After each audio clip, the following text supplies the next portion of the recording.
Je reçois pas mal de questions sur ma vie d'étudiant étranger aux États-Unis et je vois que ça intéresse beaucoup de gens. Aujourd'hui, j'ai décidé de vous faire une vidéo un petit peu plus simple et plus sérieuse que d'habitude.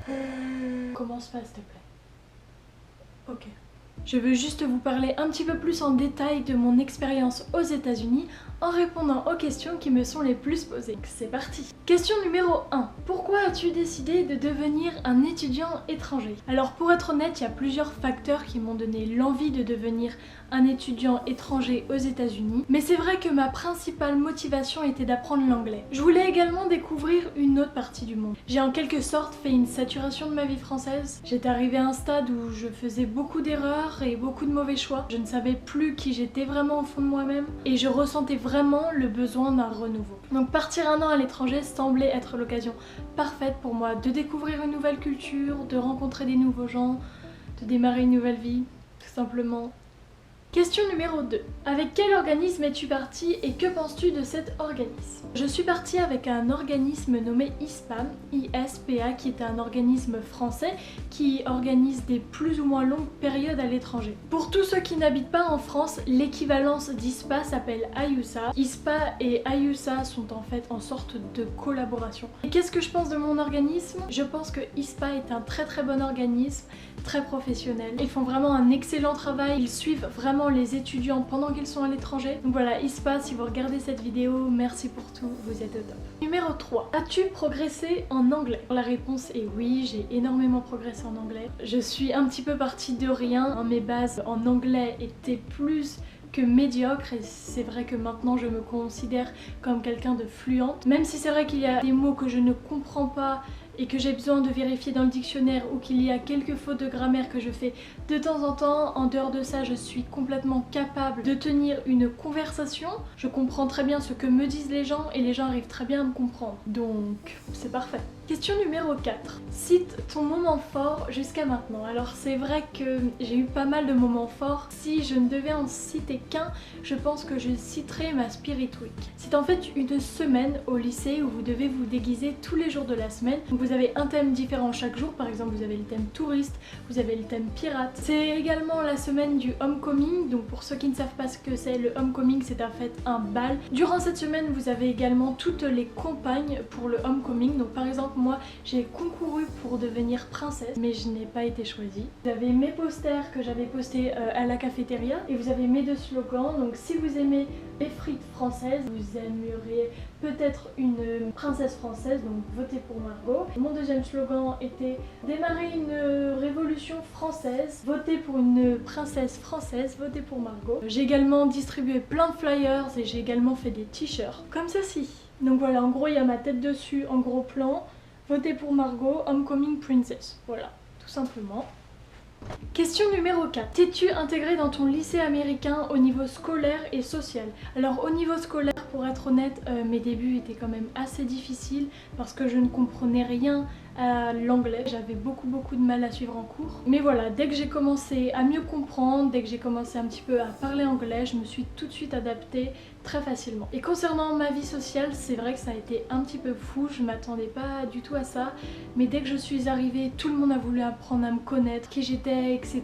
C'était vraiment en mode « As-tu entendu parler de la nouvelle française ?» Pour moi, c'était un petit peu flippant au début, mais ça m'a quand même permis de me faire des amis très rapidement. Je ne sais pas si c'est parce que les gens sont naturellement très gentils et très accueillants, ou si c'est parce que les gens avaient vraiment pitié de moi parce que j'étais vraiment paumée et que je ne parlais pas du tout anglais.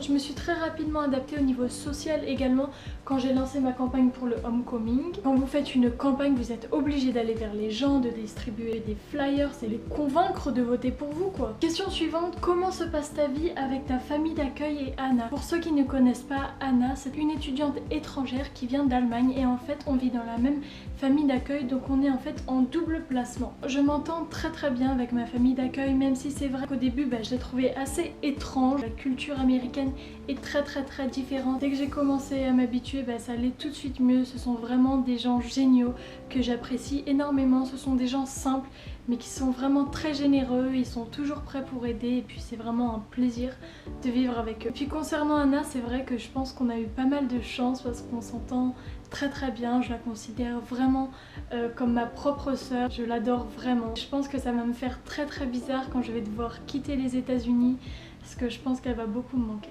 Quelle est la chose française qui te manque le plus? Donc si on parle de choses et on ne parle pas de famille et on ne parle pas d'amis, je dirais que la chose française qui me manque le plus, c'est la nourriture française, le bon fromage coulant qui vous fait puer de la gueule, voilà.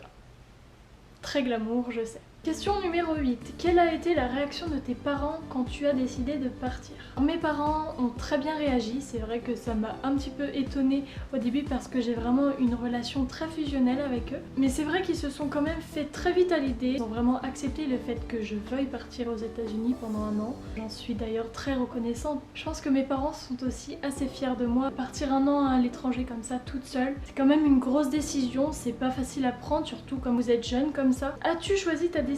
Je n'ai pas du tout choisi ma destination. J'ai en fait posté mon profil en ligne, donc sur le site Dispa ou Ayusa, et toutes les familles qui souhaitent accueillir un étudiant ont accès à tous les profils, et après avoir décidé quels étudiants ils veulent, ils le sélectionnent. ISPA et Ayusa en fait rentrent en contact avec vous, vous appellent et vous disent voilà, vous avez votre famille d'accueil qui se trouve à tel endroit, et voilà, c'est pas super compliqué. Après c'est vrai que ça dépend les programmes. Par exemple moi j'ai choisi un programme qui s'appelle le programme J, qui est un programme de 10 mois à l'étranger où je ne peux pas choisir ma destination, mais vous avez vraiment d'autres programmes qui vous permettent de choisir la destination. Très personnellement j'aime énormément ce jeu de hasard parce que vous pouvez vous retrouver n'importe où. Vous pouvez très bien être en Alaska, en Californie, à Washington, Texas, en Floride. Je pense que chaque état est très intéressant et a sa particularité. Avant-dernière question, quelles sont les activités que tu fais en dehors des cours? Je change tout le